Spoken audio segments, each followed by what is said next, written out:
Hello दोस्तों, नमस्कार। स्वागत है आपका आपके अपने YouTube channel Gurukul academy Chhatarpur में। तो दोस्तों, जैसा कि हम क्लास 11th की मैथ को सॉल्व कर रहे थे, जिसमें अपन ने प्रश्नावली 1.1 और 1.2 को बड़े अच्छे तरीके से एक एक क्वेश्चन को बेसिक से लेकर पूरा एक एक क्वेश्चन तक अपन ने सॉल्व किया था। तो दोस्तों, आपके अंदर जो ये गणित का जो भी डर है, दुख है, तकलीफ है, टेंशन है, आप एक बार इस क्लास को देख लीजिए। हमने पूरी प्लेलिस्ट बना रखी है, आप डे नंबर 1 से सारी क्लासेस देख सकते हैं। तो आपके अंदर जो ये डर बैठा हुआ है गणित का, ये दूर हो जाएगा, है ना दोस्तों। आज है अपना डे नंबर 9, जिसमें अपन को प्रश्नावली 1.3 को पढ़ना है, जिसमें क्वेश्चन नंबर 1 सॉल्व करेंगे।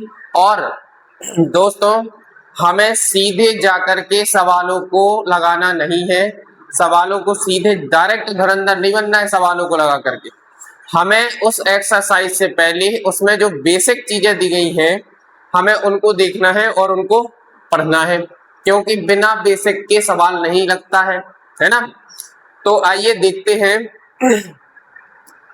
सबसे पहले दोस्तों, आपको जो प्रश्नावली 1.3 पढ़ना है, उसमें आपको कुछ चीजें ध्यान में रखनी है। क्या ध्यान रखना है, तो आप थोड़ा इधर ध्यान दीजिए, है ना। देखो, हमारे पास इसमें प्रश्नावली 1.3 में उपसमुच्चय होता है। दोस्तों, उपसमुच्चय क्या होता है, इसको हमें समझना है। तो उपसमुच्चय क्या होता है, यदि समुच्चय ए का प्रत्येक अवयव समुच्चय बी का भी एक अवयव है, तो ए जो है वो बी का उपसमुच्चय कहलाता है। अब आपको ये डेफिनेशन तो आपने पढ़ ली, लेकिन शायद यहां से आपको अगर समझ में ना आया हो, तो जो है उपसमुच्चय क्या होता है, आप थोड़ा सा ध्यान दें। उपसमुच्चय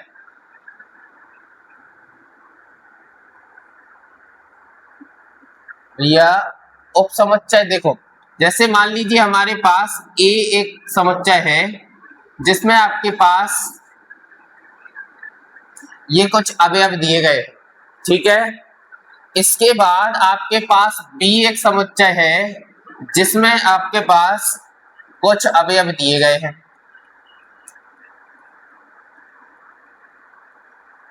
ठीक, तो हमें ये देखना है कि जो ए के अवयव हैं और जो बी के अवयव हैं, तो ए के अवयव बी के अवयव में, मतलब ए जो है समुच्चय, तो इसके जो अवयव हैं ये वाले, ये आपको देखना है कि बी में है या नहीं है। अगर ए के अवयव बी में है, यही परिभाषा कहती है कि अगर ए के अवयव बी में है, तो वो ए जो है वो बी का क्या होगा, उपसमुच्चय होगा। तो इधर आप देखिए 1 2 3, क्या इसके अंदर 1 2 3 है, तो 1 2 3, हाँ बिल्कुल है। अगर ए के अवयव बी में है, तो ए जो होगा वो बी का क्या होगा। ये जो प्रतीक होता है भैया, इसको आपको ध्यान में रखना है। ए जो है वो बी का क्या है, उपसमुच्चय है। अगर ए जो है वो बी का उपसमुच्चय है, तो अपन ये जो प्रतीक होता है ये उपसमुच्चय का होता है, ऐसे अपन सी जैसा बना देते, ठीक है। तो इसका मतलब होता है कि उपसमुच्चय है, क्या है, उपसमुच्चय है। अगर हम इसी को, ये जो अपना u है, इसके कान पे मारा तो ये क्या हो गया, लेट गया। अगर इसको अपन ने काट दिया, तो इसका मतलब होता है कि उपसमुच्चय नहीं है। क्या होता है, उपसमुच्चय नहीं है। आपको ये चीजें ध्यान में रखनी है। अगर आपको ये चीज ध्यान रहेगी, अगर आप ये चीज समझ पा रहे हैं, तो आप प्रश्नावली 1.3 का क्वेश्चन नंबर 1 आसानी से चुटकियों में सॉल्व कर देंगे, है ना। तो ये जो प्रतीक है ये होता है उपसमुच्चय का, और अगर इसको हम काट देते हैं तो ये होता है उपसमुच्चय नहीं है, ठीक है। तो अगर ए के अवयव बी में है, इसका मतलब है कि ए जो है वो बी का क्या है, उपसमुच्चय है। जैसे मान लीजिए एक और एग्जांपल से आप समझिए। जैसे आपके पास ए एक समुच्चय है, जिसमें आपके पास ए ई आई ओ यू, ये आपके पास कुछ अवयव है। उसी तरीके से आपके पास एक बी समुच्चय है। क्या है दोस्तों? बी समुच्चय है, जिसमें आपके पास ए बी सी डी और इस तरीके से इसमें आपके पास जो है वो जेड तक लिखा हुआ है। कहाँ तक लिखा हुआ है? जेड तक। तो भैया मेरे, अब आपको देखना है जो ए के अवयव है। ए के अवयव हमारे पास क्या है? ए ई आई ओ यू। ये जो अवयव हैं, ये अवयव कैसे हैं? ये जो अवयव हैं, ये अवयव कैसे हैं? ये अंग्रेजी वर्णमाला के ये क्या है? स्वर है, वॉवेल है। और ये जो लिखे हैं ये पूरी ए से लेकर जेड तक अंग्रेजी वर्णमाला में 26 जो लेटर होते हैं वो है। तो दोस्तों ये जो स्वर है ये इसी का तो भाग है। एबीसीडी के 26 अक्षर में से ही तो छांटा गया है। तो ये जो है वो ए के अवयव बी में है। तो हम लिख देंगे जो ए है वो क्या है? उप समुच्चय है। किसका दोस्तों? बी का। बोलो बात समझ में आई? ए जो है वो क्या होगा? बी का उप समुच्चय होगा। अब आपको एक चीज और ध्यान रखनी है। क्या ध्यान रखना है? इसके बाद होता है अधिसमुच्चय। क्या होता है? अधिसमुच्चय। अब ये किस बला का नाम है? अधिसमुच्चय। अब दोस्तों देखो, ए जो है, ये जो आपको ए दिख रहा है वो बी का क्या है? उपसमुच्चय है। तो ए जो है वो बी का उपसमुच्चय है। तो जो बी होगा वो क्या होगा? ए का अधिसमुच्चय होगा। इधर आप लिखेंगे कि बी ए का अधिसमुच्चय होगा। क्या होगा? अधिसमुच्चय होगा या अधिसमुच्चय है। ठीक है ना? अब यहाँ पर ए जो है वो बी का अगर उपसमुच्चय है तो बी क्या है? ए का अधिसमुच्चय है। दोस्तों इसके बाद हमें एक चीज और ध्यान रखनी है। हमने पढ़ा था समान समुच्चय। समान समुच्चय क्या होता है दोस्तों? तो समान समुच्चय में आपके पास जो समुच्चय दिए रहेंगे, जैसे आपके पास ए है और बी है, तो ए और बी दोनों क्या होंगे? बराबर होंगे। ए और बी दोनों क्या होंगे? बराबर होंगे। मतलब जो भी ए के अवयव होंगे वही क्या होंगे? बी के अवयव होंगे। जैसे आपके पास यहाँ पर इस तरीके से हमने ले लिया, ठीक है, इधर पे हमने ए ले लिया और बी ले लिया, दोनों के अवयव हमने क्या किए? सेम ले लिए। तो दोस्तों ये क्या होगा? ये क्या होगा? तो ये हमारा समान समुच्चय होगा। इसके बाद हमारे पास एक और समुच्चय होता है जिसका नाम है एकल समुच्चय। क्या नाम है? एकल समुच्चय। तो दोस्तों एकल समुच्चय क्या होता है? एकल समुच्चय ऐसा समुच्चय जिसके पास केवल एक ही अवयव होता है। जिसके पास केवल एक ही अवयव होता है वो हमारा क्या होता है? एकल समुच्चय होता है। तो बोलो बात समझ में आई? एकल समुच्चय, समान समुच्चय, इसके बाद अधिसमुच्चय और उपसमुच्चय। इतना आपको ये पढ़ना पड़ेगा। अगर आपको एक्सरसाइज 1.3 इसके बाद कुछ और भी चीजें हैं, लेकिन हमें अभी इतने की आवश्यकता है। जब हम नेक्स्ट और आगे जब क्वेश्चन सॉल्व करेंगे तो उसमें एक आध दो चीजें और होंगी जो हम आपको उस क्वेश्चन से पहले बताएंगे, तो आपको ज्यादा अच्छे से समझ में आएंगी। हमें अभी इसकी जरूरत है कि हमारा जो उपसमुच्चय है वो क्या होता है। अगर आप इस चीज को समझ पा रहे तो आप इसका जो क्वेश्चन नंबर फर्स्ट है वो बड़े आसानी से सॉल्व कर पाएंगे। ठीक है ना? और दोस्तों अगर इतनी चीजें आपको समझ में आ रही हैं, अगर ये चीजें जो है आपको लग रहा है कि आप सीख पा रहे हैं, तो आप वीडियो को लाइक करते रहिए, अपने दोस्तों के पास शेयर करते रहिए। बाकी अपन चलते हैं अपने क्वेश्चन की ओर। इससे पहले आपको एक दो चीजें और बता दें। ये आपके जो सीधा ऑब्जेक्टिव क्वेश्चन आते हैं उसमें सीधा सीधा पूछ लिया जाता है।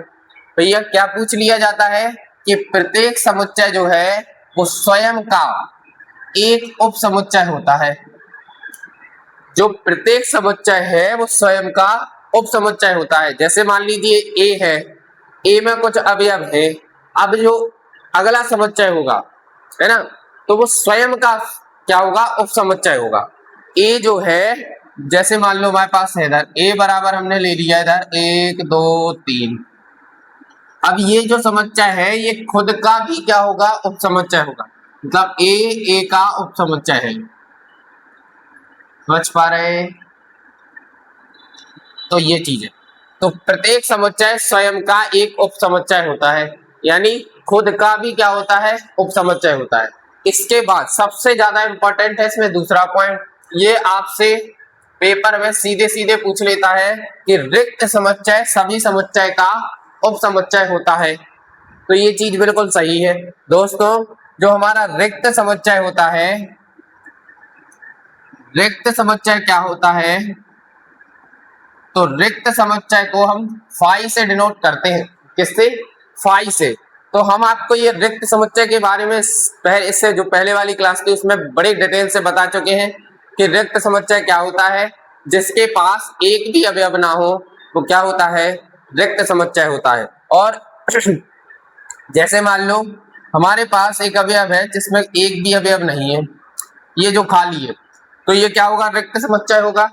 अगर मान लो हमने इधर ले लिया कि 1 2 3, तो भैया इसके पास एक भी अवयव नहीं है और इसके पास अवयव है, तो ये जो a है वो b का क्या होगा, क्या होगा, उपसमुच्चय होगा। बिल्कुल होगा, क्योंकि रिक्त समुच्चय जो होता है वो सभी समुच्चय का, कोई भी समुच्चय दिया गया हो सभी का क्या होता है, उपसमुच्चय होता है।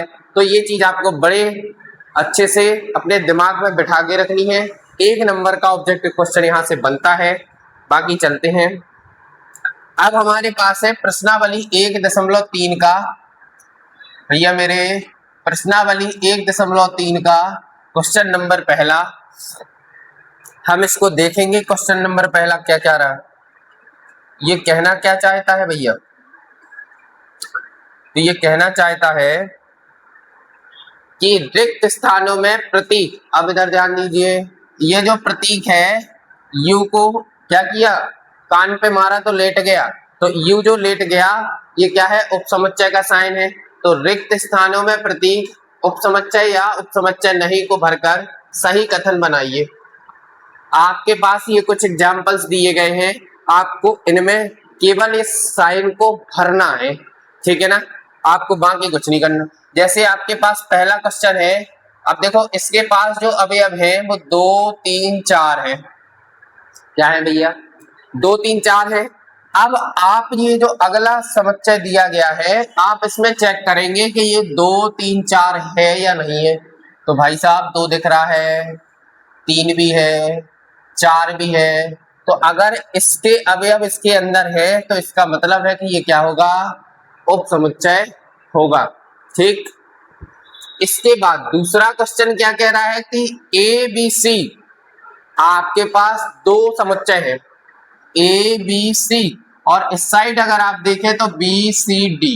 अब भैया देखो बी और सी तो हमें दिख गया, लेकिन ये जो डी है ये नहीं दिख रहा है हमें। तो अगर इसके सभी अवयव इसके अंदर नहीं है तो फिर ये क्या होगा, इसका उपसमुच्चय नहीं होगा। क्यों नहीं होगा, क्योंकि ए और बी तो सॉरी इसमें बी और सी बी और सी तो है, लेकिन भैया ए जो है वो इसके अंदर नहीं है, ए बिलोंग नहीं कर रहा है इसके अंदर, तो इसलिए क्या हो जाएगा, उपसमुच्चय नहीं होगा।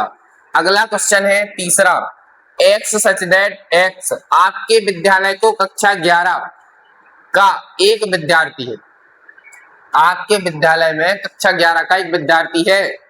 तो अगला जो है वो एक्स सच दैट एक्स, आपके विद्यालय का एक विद्यार्थी है।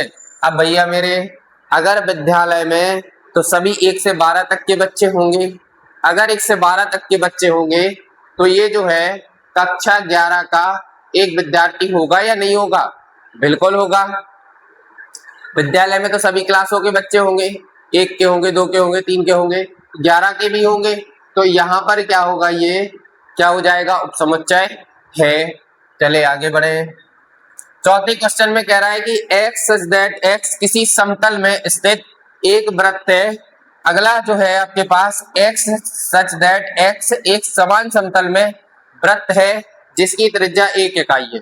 अब मेरे भैया थोड़ा इधर ध्यान दीजिए, आपके पास एक समतल है, उसके अंदर वृत्त है और आपके पास दूसरा जो है दूसरा समुच्चय है, उसके अंदर जो वृत्त है उसकी जो त्रिज्या है क्या है दोस्तों, त्रिज्या है वो क्या है 1 इकाई मतलब 1 सेंटीमीटर। अगर इसकी त्रिज्या 1 सेंटीमीटर है तो इसकी भी 1 सेंटीमीटर होनी चाहिए, लेकिन इसमें हमें बताया नहीं है कि 1 है, तो हम कुछ भी ले सकते, 1 भी हो सकती 2 भी हो सकती।